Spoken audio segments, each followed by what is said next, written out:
अस्सलाम वालेकुम दोस्तों, दुलाम ड्रामे जी वॾी अपडेट अची चुकी है। तव्हां सां शेयर कंदा हलूं। जी हाँ दोस्तों, छा हिन महीने में दुलाम ड्रामो हलायो वेंदो?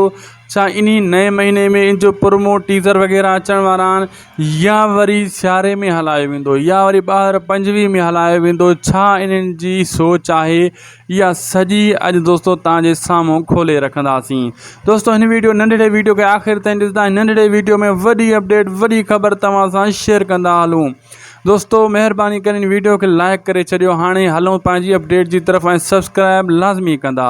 दोस्तों तव्हांखे ॿुधाईंदा हलूं त दुलाम ड्रामो हिकु बहितरीनु सोप सीरियल ऐं धमाकेदार आहे। इन जे करे हिन जे मथां वॾी महिनत कई पई वञे ऐं इन जे मथां ॾींहुं राति महिनत कई पई वञे। जीअं इहो ड्रामो अचण सां धूम मचाए छॾे। पहिरियों ई ड्रामो दोस्तों कामयाबु थी चुको आहे। अचण खां पहिरियों ई सिर्फ़ु इन जी शूटिंग ॾिसी करे, इन जा अदाकार, इन जी कहाणी ॾिसी करे हर माण्हू खे इंतज़ारु आहे। लेकिन हीउ ड्रामो बहितरीनु थी चुको आहे, ज़बरदस्त थी चुको आहे। दोस्तों तव्हांखे ॿुधाईंदा हलूं, सिर्फ़ु हाणे जी अचण जी देरि आहे। अचणु कॾहिं ईंदो दोस्तों? हिन महीने जी ॿुधायो वञे थो त आख़िर ताईं मथां टीज़र रिलीज़ कयो वञे पहिरियों।